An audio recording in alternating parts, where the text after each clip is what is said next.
I am not a historian, but from what I have read, Washington, Jefferson, and Lincoln were exceptional presidents. Television has changed everything. I became 21 years old and was eligible to vote on Election Day, November 2nd, 1964. I voted for Lyndon Baines Johnson instead of Barry Goldwater. I voted for LBJ because I did not want the United States to get involved with Vietnam. I think we know how well that turned out. I watched our first televised debate between John F. Kennedy and Richard Nixon. Did Nixon lose because he did not look good on television? Since that time, the number of pre-election debates has grown, as well as the number of candidates. So why do I refer to the televised debates as a game show? The answer can be found by reading the newspaper the morning after any political debate. Does the paper talk about who had a plan for reducing our national debt? Does it mention who had a plan for changing our contorted system of income taxes? No. The newspaper talks about who were the losers and who were the winners of last night's debate. If we had a point system for the debates, it would work something like this. X did not know the name of the President of Mexico. Minus 10 points. Y had a clever put-down. Plus 5 points. Z rarely got to speak. Minus 15 points.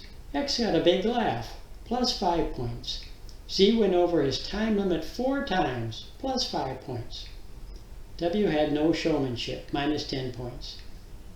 Are any of these qualities related to being a good president?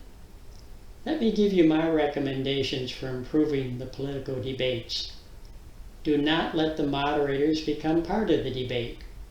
Presently, the moderators think that they are also allowed to score points by asking questions that will fluster a candidate.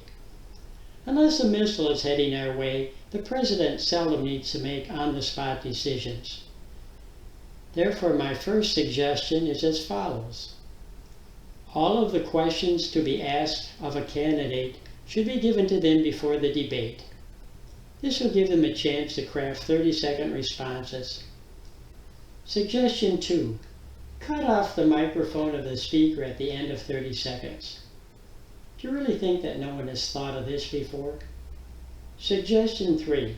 Make sure each candidate is allowed the same amount of time to speak. There are at least 3 different ways to do this. 1. Give every candidate so many minutes to speak.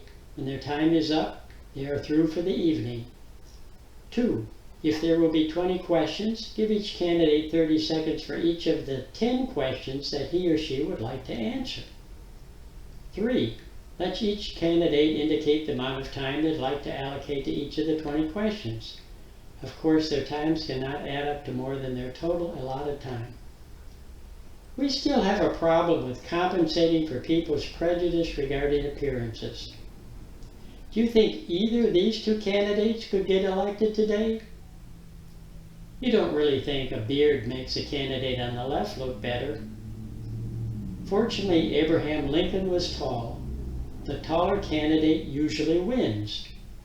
If the candidates are about the same height, the one with the deeper voice wins. If the candidates are similar in height and voice, the candidate with the best hair wins. Of course, there will always be points for showmanship.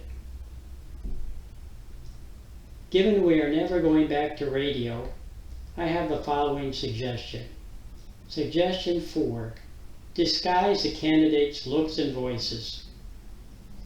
Imagine these 4 candidates debating.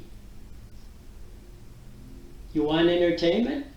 How about dropping the candidate with the fewest votes from the next debate? Can you imagine the uproar when the candidate takes off the mask and it's not the person most people expected? Now that's entertainment.